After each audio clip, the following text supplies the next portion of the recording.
Hello everyone, welcome back to my channel. As you all know, myself Tanya Desai, and in today's video I'm going to talk about President of India. What is the role of President and why do we need President? So now without wasting time, let's start it. Draupadi Murmu, India's 15th President. She is the first ever President who belongs to a tribal family. We should be proud for our nation that we are acknowledging the importance of the tribal community. Also, we have chose a tribal woman as a head of the state. So now let's see more about it. India's highest position belongs to a prime minister, right? Then why do we need president? So now let's learn for it. It is said that absolute power corrupts absolutely. When India got independence, it was necessary to take care of Indian nation, and it was necessary to ensure that the powers of the Indian nation could not get concentrated in the one pair hand. For that, separation of power was introduced. In that, power were divided into three parts: legislature, executive and judiciary. Legislature is the one who makes the law. Executive is the one who implements the law and run the country. And judiciary is the court system and also who upholds the law. The main job of the president is to ensure that to control the separation of power written in our constitution.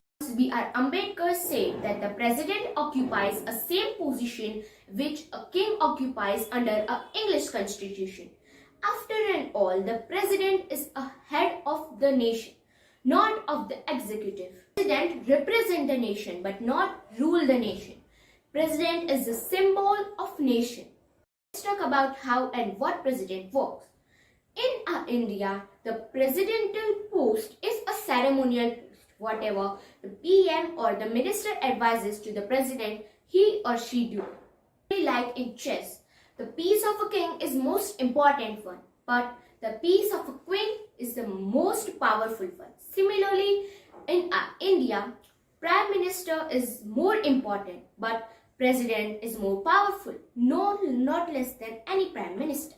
The power of president is divided into many types of power. Now let's see one by one. Legislative power, known as parliamentary form of power. After all, when a parliament makes a law or a bill, it is given to president for a signature, or we can say the approval. After the president's approval itself, a bill becomes an act. After the bill reaches to the President of India or of any country, particularly we are talking about the India, is when a bill reaches to a president, he or she have three options. One is to ratify and accept the bill, second is to return the bill, and third is to reject the bill. This is known as the veto power. Executive power. Now, all the governmental work are done under the name of president. Now, let's see how it works. President can also appoint people for this works. For example, the people of AGI, CPG, UPSC member, governor of state, financial member and many other. Judicial power.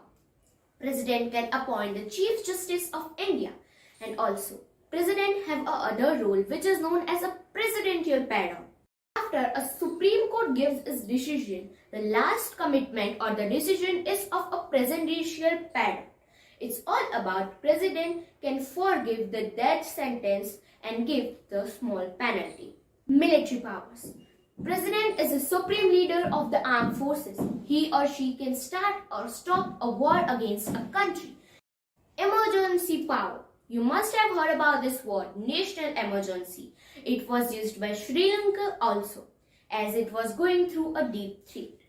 If a president thinks that the country is going through an internal or an external threat, he or she can declare the statement of emergency, a national emergency through the country.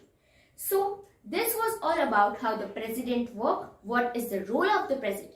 So guys, if you like this video, then please hit like to my video, and if you have not subscribed to my channel, then please subscribe it. Thanks for watching it, guys. Hello everyone, welcome back to my channel. As you all know, myself Tanya Desai, and in today's video, I'm going to talk about some 3 skills of Swami Vivekananda which are relevant in today's world also. So now without wasting time, let's start it. If you think that Swami Vivekananda is only a social reformer, then you are totally wrong, as he is a youth icon. 12th January, his birthday, is celebrated in India as National Youth Day. Let's talk about some 3 practical skills of Swami Vivekananda which are relevant in today's world. Skills which were seemed as impossible, unique or very difficult at centuries ago, science have proved that skills of Swami Vivekananda, we can also adapt them. So now let's hear it.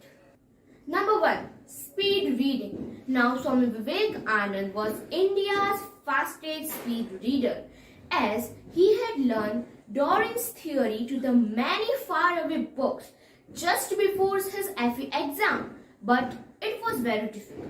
But now can you guess how he did so? Himself said that whenever he used to read the books, he used to read the first line and the last line of the line. And after and onwards, he used to grasp all the words between the line automatically. And this is known as the speed reading, where normally people can read 200 to 300 words in a minute. A speed reader can read 1000 to 1500 words in just a minute.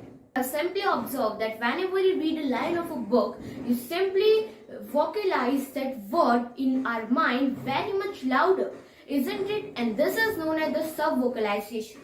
Swami Vivekananda skipped the sub-vocalization, and instead of him, he used to see the first and last word to do the speed reading.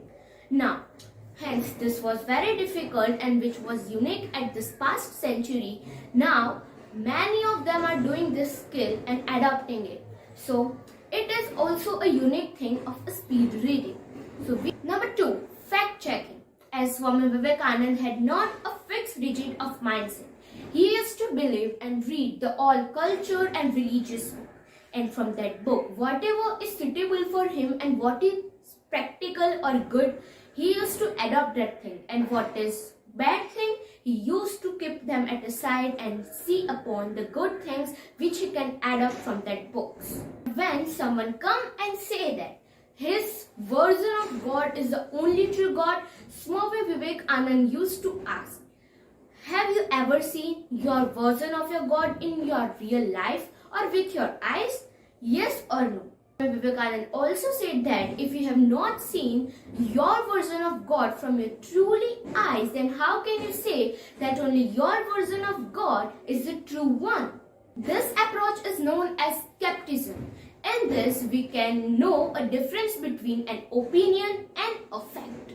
Childhood, when he and his friend, it means Swami Vivekananda and his friend, were swimming on a tree, one old man came and said, "Don't swing here, Brahma Rakshas will eat you." So, by this hearing thing, his friend, Swami Vivekananda's friend, just scared and ran away. Then Swami Vivekananda was gently polite and said that old man, if Brahma Rakshas really would exist right now, then he would already have eaten us. And yet we are alive, as you can see. So Brahma Rakshas doesn't exist. There are 3 types of truth: personal truth, political truth and objective truth. The one who is confused between these 3 truths, he would never accept or can completely define his or her thoughts. The journey of data to information, information to knowledge, and to knowledge to wisdom. As this journey is never completed if the person is confused in his 3 truths. Number 3, winning hearts. Now we all know that public speaking is very important skill.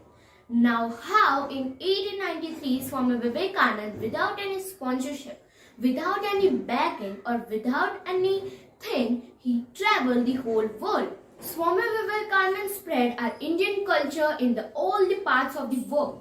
As in the Chicago Parliament, when he was delivering his speech, after some period of time, the people over there started to applaud him over 10 minutes continuously.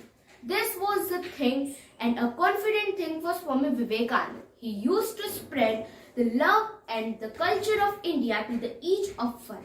He used to believe that if a religion can separate sometimes people, then food can unite the people. He used to cook pulao very deliciously, as his Swami said. Whenever he used to travel anywhere, he used to carry some Indian spices or the masalas with him every time.